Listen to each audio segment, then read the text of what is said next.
Hi friends, welcome to my channel. ನಾನಿವತ್ತು ತುಂಬ ಈಸಿಯಾಗಿ ಮನೆಯಲ್ಲಿಯೇ ಗೋಬಿ ಮಂಚೂರಿನ ಹೇಗೆ ಮಾಡೋದು ಅಂತ ಈ ವಿಡಿಯೋದಲ್ಲಿ ತಿಳಿಸ್ಕೊಡ್ತಿದ್ದೀನಿ. ನೋಡಿ, ಇದಕ್ಕೆ ನಾನು ಯಾವುದೇ ರೀತಿಯಾದಂಥ ಕಲರು, ಟೇಸ್ಟಿಂಗ್ ಪೌಡರ್ ಮತ್ತು ವಿನೆಗಾರನ್ನ ಆ್ಯಡ್ ಮಾಡಿಲ್ಲ. ಆರೋಗ್ಯಕ್ಕೂ ಒಳ್ಳೆಯದು ಮತ್ತು ಟೇಸ್ಟು ಚೆನ್ನಾಗಿರುತ್ತೆ. ಇವಾಗ ಇದಕ್ಕೆ ಬೇಕಾಗಿರುವಂಥ ಇಂಗ್ರೀಡಿಯೆಂಟ್ಸ್ನ ನೋಡೋಣ. ಟೊಮ್ಯಾಟೊ, ಈರುಳ್ಳಿ, ಶುಂಠಿ, ಬೆಳ್ಳುಳ್ಳಿ, ಕೊತ್ತಂಬರಿ ಸೊಪ್ಪು, ಚಕ್ಕೆ, ಮೊಗ್ಗು ಮತ್ತು ಖಾರದ ಪುಡಿ, ಉಪ್ಪು, ಸಕ್ಕರೆ, 1 ಕಪ್ ಮೈದಾ ಹಿಟ್ಟು. ಮತ್ತು ನಾನು ಕಾಲಿಫ್ಲವರ್ನ ಚಿಕ್ಕದಾಗಿ ಕಟ್ ಮಾಡಿಕೊಂಡು ಬಿಸಿ ನೀರಲ್ಲಿ ಉಪ್ಪು ಹಾಕಿಬಿಟ್ಟು ಚೆನ್ನಾಗಿ ತೊಳೆದು ರೆಡಿ ಮಾಡಿ ಇಟ್ಕೊಂಡಿದ್ದೀನಿ. ಇವಾಗ ನಾವು ಇದಕ್ಕೆ ಬೇಕಾಗಿರುವಂತಹ ಟೊಮೆಟೊ, ಈರುಳ್ಳಿ ಮಸಾಲೆ ಪೇಸ್ಟ್ನ ಹೇಗೆ ಮಾಡೋದು ಅಂತ ನೋಡೋಣ ಬನ್ನಿ. ನೋಡಿ, ಒಂದು ಬಾಣಲೆ ಇಟ್ಟು ಅದಕ್ಕೆ 2 ಸ್ಪೂನು ಎಣ್ಣೆ ಹಾಕ್ತಿದ್ದೀನಿ. ಎಣ್ಣೆ ಹಾಕಿ ಈರುಳ್ಳಿ ಕೂಡ ಹಾಕ್ತಾಯಿದ್ದೀನಿ. ನೋಡಿ, ಈರುಳ್ಳಿ ಸ್ವಲ್ಪ ಫ್ರೈ ಆದಮೇಲೆ ನಾನು ಟೊಮೆಟೊನ ಆ್ಯಡ್ ಮಾಡ್ತಿದ್ದೀನಿ.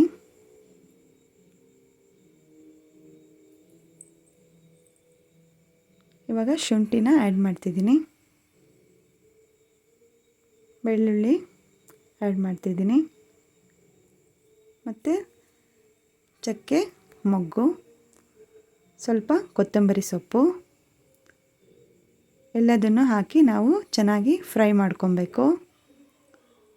ನೋಡಿ, ಚೆನ್ನಾಗಿ ಫ್ರೈ ಆಗ್ತಿದೆ.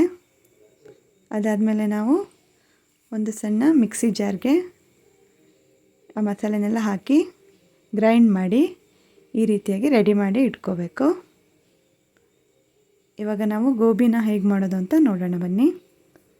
ನೋಡಿ, ನಾನು ಹೂಕೋಸಿಗೆ 1 ಕಪ್ ಮೈದಾ ಹಿಟ್ಟು ಹಾಕಿ ಸ್ವಲ್ಪ ಉಪ್ಪು ಹಾಕಿ ಸ್ವಲ್ಪ ನೀರನ್ನು ಹಾಕಿ ಚೆನ್ನಾಗಿ ಕಲಸಿ ರೆಡಿ ಮಾಡಿ ಇಟ್ಕೊಂಡಿದ್ದೀನಿ. ಸ್ವಲ್ಪ ಗಟ್ಟಿಯಾಗೇ ಇರಬೇಕು, ತುಂಬ ನೀರು ಹಾಕಬೇಡಿ, ಸ್ವಲ್ಪ ನೋಡಿಕೊಂಡು ನೀರು ಹಾಕಬೇಕು. ಗಟ್ಟಿಯಾಗೇ ಇದ್ದರೆ ಚೆನ್ನಾಗಿ ಕ್ರಿಸ್ಪಿಯಾಗಿ ಗೋಬಿ ಬರುತ್ತೆ. ನೋಡಿ, ಇವಾಗ ನಾವು ಗೋಬಿನ ಹೇಗೆ ರೆಡಿ ಮಾಡೋದು ಅಂತ ನೋಡೋಣ. ನೋಡಿ, ಒಂದು ಬಾಣಲೆ ಇಟ್ಟು ಅದಕ್ಕೆ ಎಷ್ಟು ಬೇಕೋ ಅಷ್ಟು ಎಣ್ಣೆ ಹಾಕಬೇಕು. ಎಣ್ಣೆ ಸ್ವಲ್ಪ ಚೆನ್ನಾಗಿ ಕಾದ ಮೇಲೆ ನಾವು ಗೋಬಿನೆಲ್ಲ ಇದಕ್ಕೆ ಹಾಕಬೇಕು. ನೋಡಿ, ಇದು ಚೆನ್ನಾಗಿ ಬೇಯಬೇಕು. ಈ ರೀತಿಯಾಗಿ ಗೋಲ್ಡನ್ ಕಲರ್ ಬಂದು ಚೆನ್ನಾಗಿ ಕ್ರಿಸ್ಪಿಯಾಗಿ ಬರಬೇಕು. ಅಲ್ಲಿವರೆಗೂ ಚೆನ್ನಾಗಿ ಫ್ರೈ ಮಾಡಬೇಕು.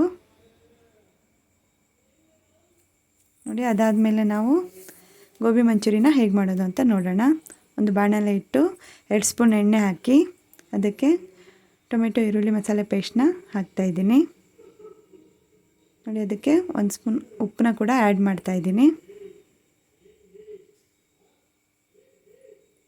ಇವಾಗ 2 ಸ್ಪೂನ್ ಸಕ್ಕರೆ ಕೂಡ ಆ್ಯಡ್ ಮಾಡ್ತಾಯಿದ್ದೀನಿ.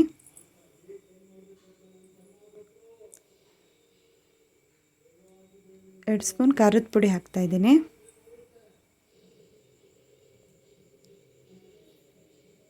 ನೋಡಿ, ಇವಾಗ ಮಸಾಲೆ ಚೆನ್ನಾಗಿ ಬೇಯ್ದಾದಮೇಲೆ ನಾನು ಇದಕ್ಕೆ ಗೋಬಿನ ಆ್ಯಡ್ ಮಾಡ್ತಾಯಿದ್ದೀನಿ.